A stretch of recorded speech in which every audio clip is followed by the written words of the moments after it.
Please welcome to the stage, Jolenta Greenberg!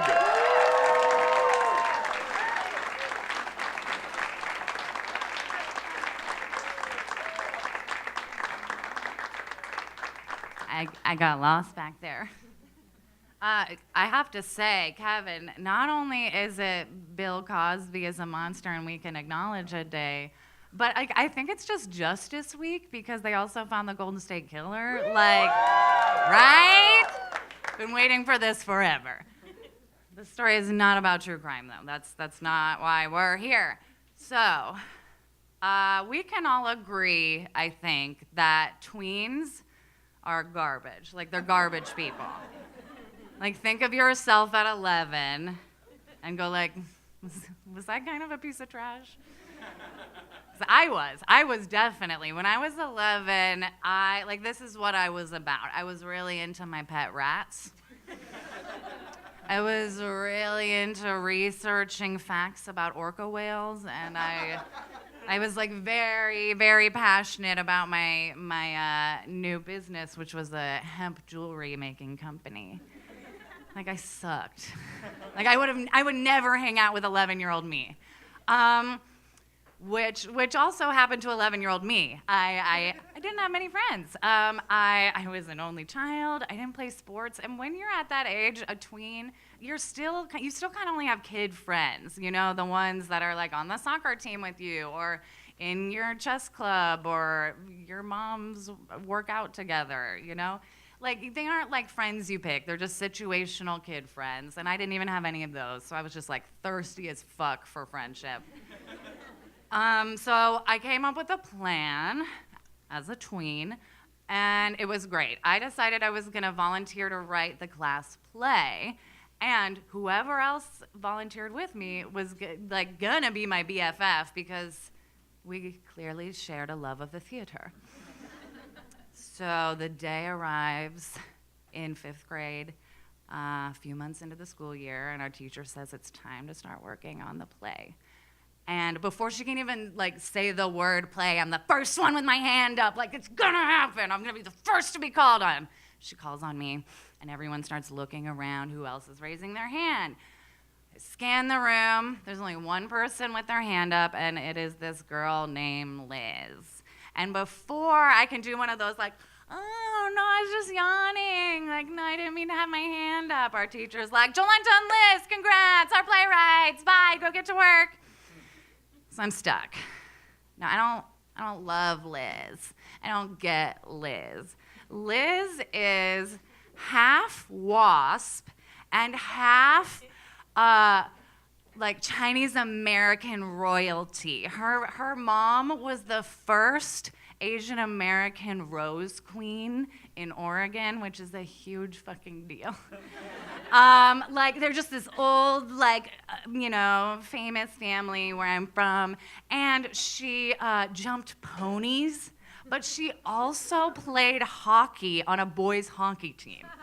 She made no sense to me whatsoever, and she was very physically rough, which clearly, based on what I was into, rats and researching whales, I wasn't very physical.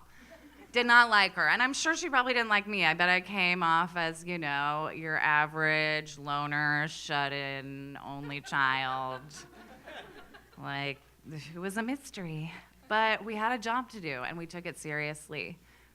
So every day for a few weeks when we were given our free time, Liz and I would huddle at the back of the classroom on the class computer. We had one computer because this was the 90s, and it was the size of this room. And we cranked out a play. Our interactions were awkward and stilted, but when the play went up, there was no denying the fact that we were a fucking amazing writing duo. Our play about an absent-minded teacher on the Mayflower in charge of a group of unruly children while they sailed to America was the comedic hit of the school year. Thank you.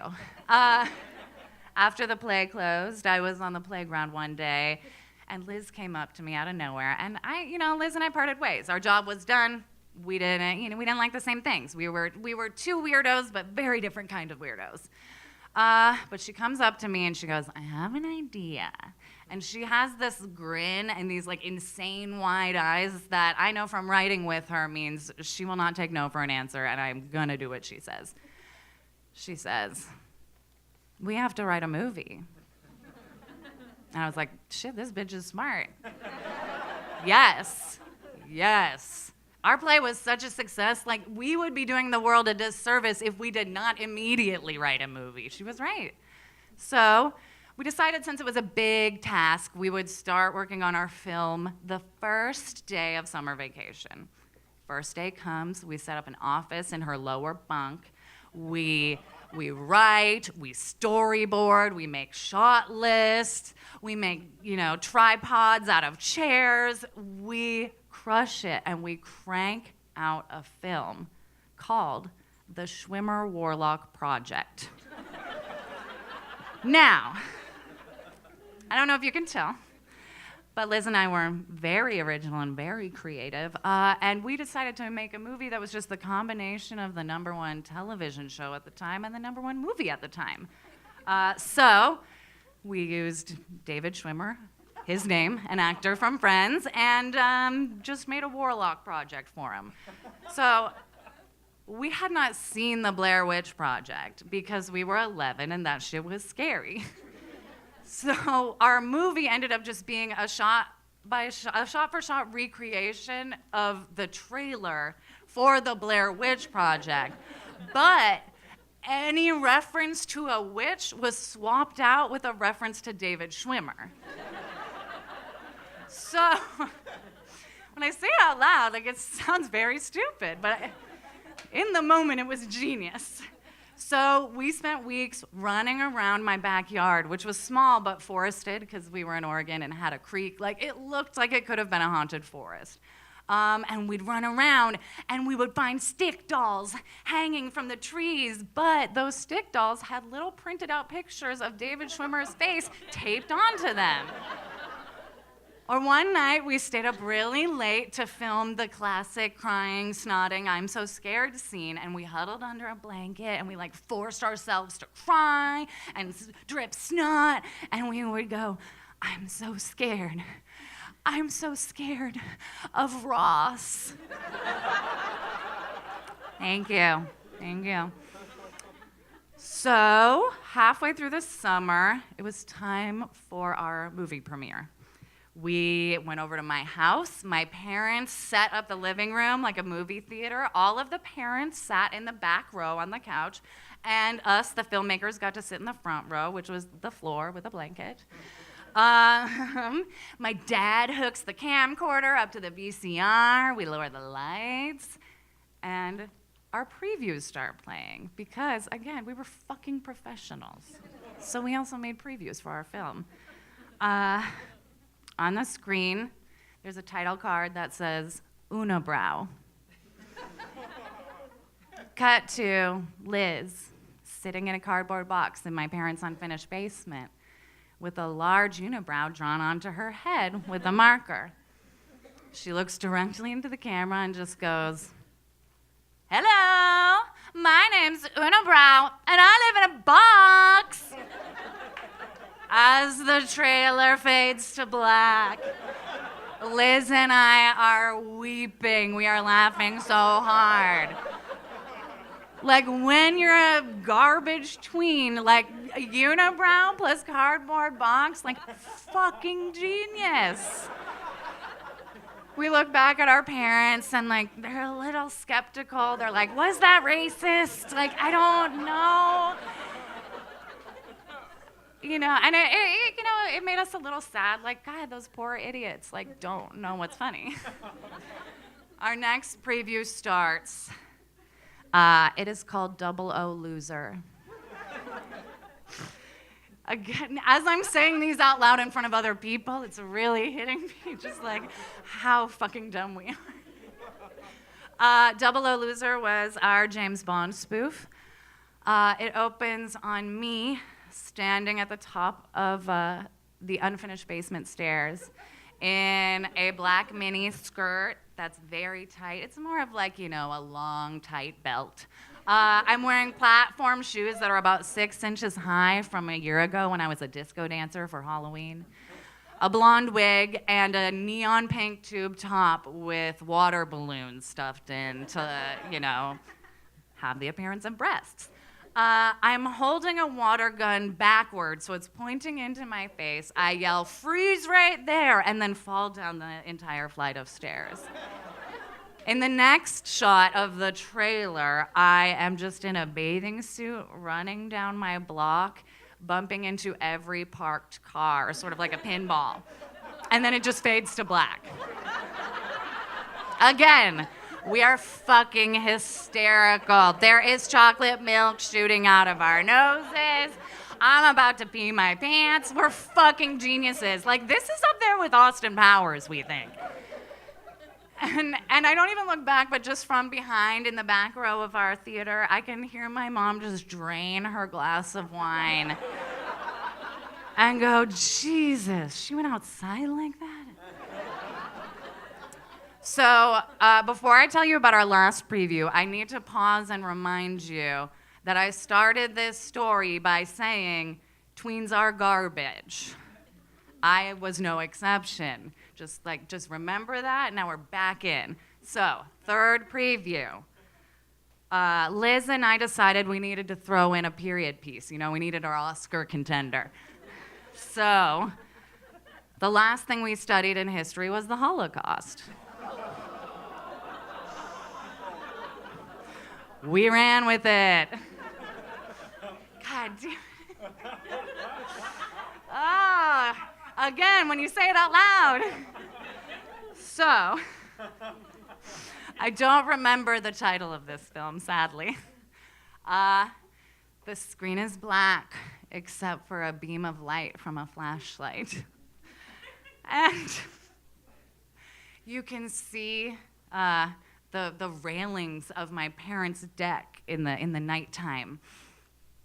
And the light starts sort of scanning around. And there in the corner is me, Jolenta Greenberg, the Jewish one of the two of us, cowering in a corner on the deck, clutching the railings, wearing an old gray sweater of my dad's, and just cowering. Oh, also, I have my mom's eyeshadow smeared under my eyes so they look hollow and gaunt. Liz comes into frame, and again, she is a gorgeous half-wasp, half-Chinese, horse-jumping specimen of Oregon royalty. And she's in a military uniform with a paper swastika wrapped around her arm. It was printer paper that we spent a long time coloring red with a marker. I feel like sick saying this. And she's holding Jamie Blonde's water gun from our Double O Loser trailer. And she just starts screaming, "Jew! Jew! You dirty Jew!" And before she can even finish saying, "You dirty Jew," all of a sudden the lights are on, the screen is black. We look behind us. My dad's standing there with a camcorder, like swinging because he has just ripped it from the wall. My mom is laughing so hard. She's not even making a sound, but like just tears are streaming down her face. And Liz's poor conservative parents, like they were as pale as the ghost that they probably saw at Dartmouth when they met at business school. Like they were mortified. Her mom just sort of stood there and her mouth just kept kind of like opening. And she had a look on her face like she wanted to say something nice and motherly, but like just no words were coming. Like there was nothing to say. And Liz's dad, just through clenched teeth, goes, "Girls, you can never show this to anyone."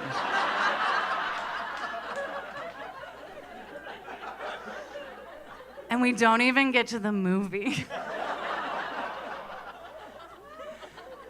Liz and I are clearly livid. We storm off, And we go get the warm beer we stole from the garage earlier and hid under a bed and drink it in a hiding spot together. And as our rage subsides, we're like, wait, who gives a shit if those idiots didn't like our movies? We know they were great. And like, I don't care if they don't get it. Like, if we get it, that's enough. And like, we were awful. We were awful tweens with like garbage taste and like no sense of what was appropriate socially. But like, it didn't matter because we were friends and we were weirdos and we were different kind of weirdos, but like somehow it worked. And I feel like we were so lucky because we must have been so fucking annoying together. Like, we sucked, and like everything we tried to put out into the world was just bad. Like, we were making the world a worse place by making art. But our parents saw that little spark between us and we're like, you know what, like, they might be doing damage to the world, but like, they're doing good for each other, so we're gonna let them keep running with it. And we did. Liz is still my friend. We've seen each other through weddings and deaths and dog adoptions.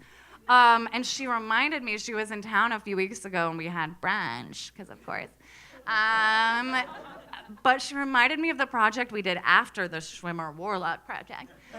And that project was just a photo shoot of us dressed in what we called full whore makeup. Humping the railing.